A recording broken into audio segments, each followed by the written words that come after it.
So let's talk about the city council. So the city council is going to be the method by which all legislation occurs. Obviously, there is precedent setting court cases, right? And those can still enact common law. But in terms of direct legislation, NoPixel is going to have a representative government. So what does that mean? It means that legislation that different groups want to push will not just flow through the DOJ any longer. The goal here is to have representation for pretty much every group, right? So whoever you are on NoPixel in terms of a character, your character will feel like, or at least they should feel like, the goal is that they have someone speaking on their behalf in the city council. So basically, this is some background just talking about the fact of the sanguine conflict, the proverbial straw that broke the camel's back, continues the cascading erosion of trust in the government that leads to a full collapse, which is sort of the lore that we've agreed upon. Talking about how we need to like move on and like, find better ways to operate. Talking about how we lost faith in the very social contract at the core of our ideals. Basically like no one had any faith in anything anymore and everything fell apart, right? So we now have a representative democratic system of government. So it's a city council, which will be a panel made up of 8 representatives. So they are the following: the sitting mayor. Should do this. How do I do this? Reports, city council. So the sitting mayor. We'll leave that how it is. I like how it is. So there's 8 roles.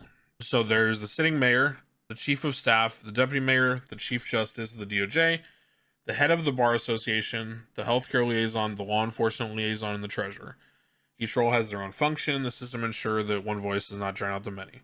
So Olson, that will be addressed here. So there are checks and balances built into this system. So that's a good question. So the way that this is going to work is the mayor's seat is elected via majority vote from the citizens in a quarterly election. We found in 3.0 that mayors in 2.0 did not have a great amount of time in a 2-month period to really get established and do anything. And so the idea is that a 3-month period will give them time to actually do something in their first term. So they don't feel locked into having to get 2 terms just to get anything done. So these seats will be on a quarterly basis. The mayor seat still handles the same duties in terms of the day-to-day, like setting taxes, government payroll, the oversight of businesses, and other sundry managerial duties. The chief of staff seat will be selected and appointed by the mayor. So if you win the election, a really good bonus is that you get 2 votes on the city council, right? Because you're appointing a chief of staff, and that person, unless there's some crazy political issue, is going to likely vote with you. So this position will carry out the mayor's goals on a day-to-day basis, acting as an evangelist for the mayor's principles. So these 2 are kind of like a voting block already, right? So you already have 2 votes. The deputy mayor's seat will be held by the runner-up of the mayoral election. So this is meant to provide like some really cool RP. It also means that the people who pushed for the second candidate, the runner-up in the mayor election, if it was really close, they now have more of a voice. Because there were some elections in 3.0 where it was like, somebody lost the mayor vote by like 15 votes, right? And then it's like, well, fuck, 48% of the city wanted this guy, and now they don't get shit. And it's also just really good political RP because you'll see soon how the voting blocks work out. These 3 might have to work together to get shit done, right? Which is interesting because these 2 might have a really like contentious election. So there's really good dramatic House of Cards style roleplay potential all in here, right? Chief Justice seat will oversee the Department of Justice. This seat will be appointed by the federal government. No news there. Same as always, Chief Justice is an OOC non-corrupt position. It's a balanced position for the server. So, that's something where you're not allowed to be corrupt. It has more responsibility than just the roleplay element. So you are, locked into sort of acting in the best interest of civilians or whatever. Treasurer seat. This will be applied for. Interviews will take place led by the Chief Justice of the DOJ as well as an exploratory committee. This position will be merit-based, and the applicant's competency in fiscal policy and budget oversight will be key to their hiring. This is another sort of, we'll call it a balance position. This is a check and balance on these 3, right? So the idea is in 3.0 corruption, because there wasn't really a mechanism to stop it and there wasn't really a mechanism to slow it down. So the idea here is that if the mayor wants to embezzle money, or the deputy mayor, or the chief of staff, or some combination of these three, they have to get it through the treasurer. And if the treasurer is an OOC non-corrupt position, selected by an OOC non-corrupt position, it means that you have to be clever with what you do here, right? So if any of these guys are going to be corrupt and try to get money embezzled or try to, like, get one over on the government, it'll have to be done in an intelligent way that's more clever and less sort of brute force. And so that's reflected in the balance between this non-corrupt OOC position versus these corruptible in character positions, right? So the head of the bar association will be the civilian oversight board, and he'll head that group, right?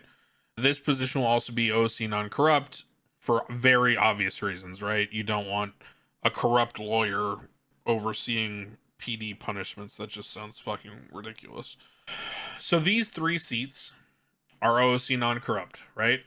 These 3 seats can be corrupt, right? So you can see a very clear breakup of how legislation will get pushed, who will push for what, how, and why, right? I'm intentionally just not answering the phone right now because I want to get through this. So you can see, like, there's a very good opportunity for RP here, where if these people want to push something through that's like kind of sneaky or embezzling or whatever, they'll have to convince some of these people to go along with them, right? Now, finally, the final 2 seats are going to be healthcare liaison, which is a majority vote by those in the healthcare field. So it'll be an internal vote limited to doctors, EMS, and psych. And then the same with law enforcement, who will be elected via majority vote by members of PD and members of the Department of Corrections. So those are the 8 seats. Now, you'll notice each seat has 1 vote. In the event of a tie, the mayor's vote will decide any outcome. Now, finally, the federal government does have veto power. So if management wants to step in and veto something, they can. But it can only be exercised against decisions commanding less than 6 of the 8 seats. So if something barely passes and the federal government thinks that it's like bad for the city or whatever, then they could veto it. But if something passes with 6 of 8 votes voting for it, then the federal government can't do anything about it. City council will meet regularly to discuss proposed ideas, legislation, and challenges that come their way, uniting voices from across Australia for the health and benefit of the group, blah, blah, blah, blah.